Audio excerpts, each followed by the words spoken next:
He's one of them rangers. Dangerous folk they are, one in the wilds. What his right name is, I've never heard, but round here, he's known as Tav. Alright, my Aragon fans, the Ranger is the class you should be playing in Baldur's Gate 3. You've got good weapon proficiency, you've got some okay spellcasting, and an animal companion. What more could you want? Let's go!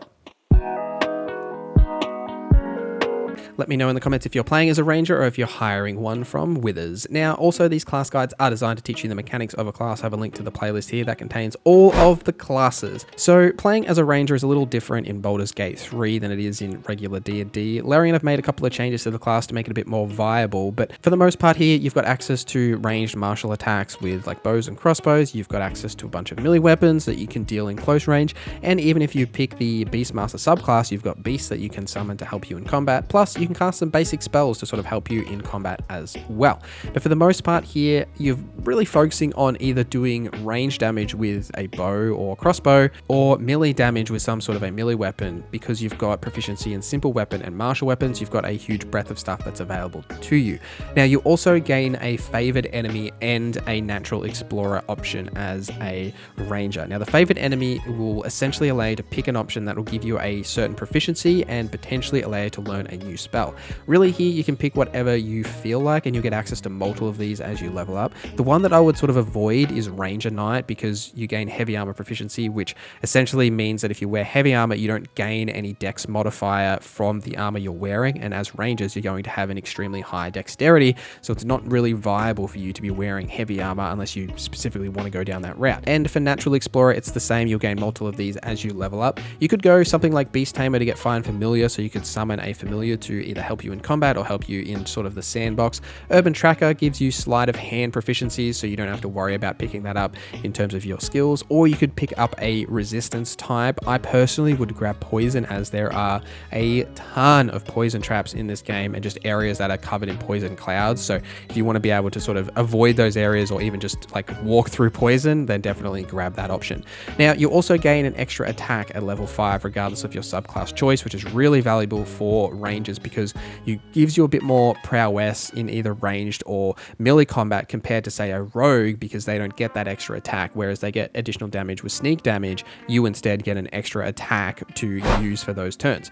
So let's make a ranger. Now, picking a race here, your roleplay considerations obviously, so pick whatever you like, but you've already got a bunch of proficiencies just via this class. You've got light, medium armor, simple weapons, martial weapons, so you don't really need to pick a race, but that gives you additional proficiencies. You could consider something for dark vision, which is hugely important for a ranger. So you could either go the elf, the tiefling, the half elf, or the dwarf, or if you want superior dark vision, which I would highly recommend as a ranger, then go the drow as well. You've already got like longbow, shortbow proficiencies anyway because of those martial weapons that you've got access to. So going something like an elf to pick that up isn't really important. So you've got that freedom. For the best skills here, I would be focusing on the dexterity skills. So acrobat, sleight of hand, and stealth. They're all really valuable. Also, don't pick up sleight of hand if you've gone the urban tracker because you've already got proficiencies in that. So you can then spend those skill points elsewhere, but you've also got that freedom right now. In terms of your backgrounds, you'd go the charlatan, the criminal, urchin, something like that, or sort of whatever's your roleplay desires. For your ability points, the main one here is dexterity, because you're going to be using dex not only for melee weapons but for ranged weapons. Constitution is always important for that extra little bit of health, and wisdom is your spellcasting modifier, so you definitely want to get your wisdom to 14 as well for any of the spells that you do cast. At level 3, you'll pick a subclass. Now, there's 3 options here between the Beastmaster, the Hunter, and the Gloomstalker. The Beastmaster will enhance your ranger by allowing you to summon a companion. This could be a bear, a boar, a direwolf, a wolf, or a wolf spider. At level 5, they also get enhanced to deal additional damage, but for the most part, that's the unique part of a Beastmaster Ranger, is that you'll have an additional companion which will be consuming some of that melee space and sort of playing as a bit of a frontliner to take some damage, and you can summon them outside of combat to sort of bring them into any encounter. A Hunter will essentially focus on being a hunter, but you get different actions that can be performed during combat, say like Horde Breaker, so you can target 2 creatures standing close to each other, attacking them in quick succession. This is a bit of a slower subclass, as it only really excels after level 11 when you get access to like Whirlwind Attack and Volley for additional attack options, but they're not a bad option. I would just not necessarily recommend them compared to either the Beastmaster or the Gloomstalker. So the Gloomstalker gets enhanced mobility plus bonus damage on your first turn, and you also gain Dread Ambush, so you gain +3 to your initiative, and on your first turn of combat you have additional movement speed, but you can also deal an attack that does an additional 1d8 of damage.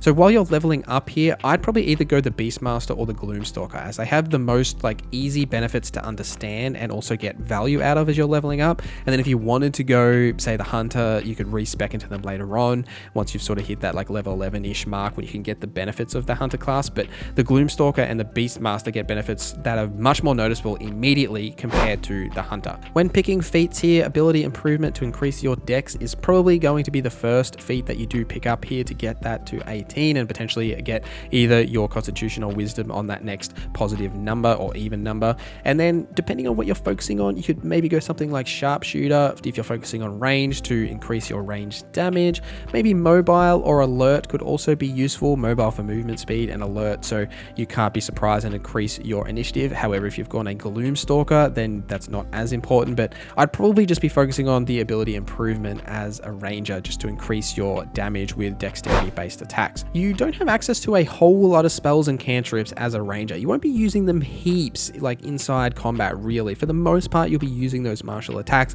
and they're sort of supplementary to your overall kit. For cantrips here, like you've got True Strike, which you won't really use very much because it's often better to just have an attack roll rather than give yourself advantage on the next attack. Hunter's Mark is definitely one I'd be using and picking up regularly. So essentially what you can do here is as a bonus action, you can put Hunter's Mark on an enemy, and anytime you attack that enemy, you'll add an extra 1d6 to that damage roll. And if that target dies, you can then move it to another target. Now, it's not heaps of damage, it's only a 1d6, but any additional damage is good. And as a ranger, you won't necessarily be using that bonus action in any specific way, unless maybe you're dual wielding and using it as an offhand attack. So if you're focusing on the ranged kit, then Hunter's Mark is valuable for that, but it's only a little bit of damage, right? You've also got Good Berry, which is a cheap healing action as a bonus action, so you can use Good Berry outside of combat to give yourself the berries, and then you can actually consume the berries in combat. Hail of Thorns isn't a bad damage option either, and I also do like Lightning Action as well, which you can use. So Lightning Action will deal like lightning damage to enemies when you hit them with it. It's also unique to the Ranger as well. Some class tips for the Ranger. Now, there's a lot of setup that you can do with the Ranger, right? If you are a Beastmaster, you should be summoning your beast outside of combat, so they're already available once you do enter combat. You've also got high dexterity and high stealth, so you should consider entering combat from a stealth position, which will definitely be valuable to you.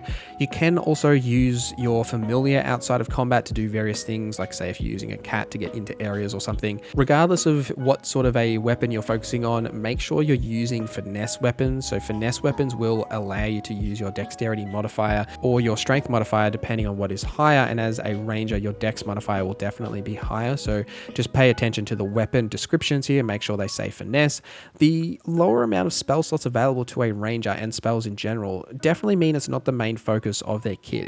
It's really the martial attacks that you're going to focus on. They also have a low amount of just general spells available to them, so they're more of a supplementary feature. So when you're thinking about what you're doing with your turns, I would consider attacking first because you get that extra attack as well before using spells. They should be sort of the supplementary fallback option if there isn't a good attack option that's available to you. And also don't forget to reapply and activate Hunter's Mark on enemies, because once you've used it and that enemy dies, you can then reapply it as a bonus action to someone else without consuming another spell slot. But that's everything you need to know about the Ranger. Let me know your thoughts in the comments down below. Thank you guys for watching this video till the end. Thank you to our members for supporting the channel. My name is NorZZa, and I hope you have a great day.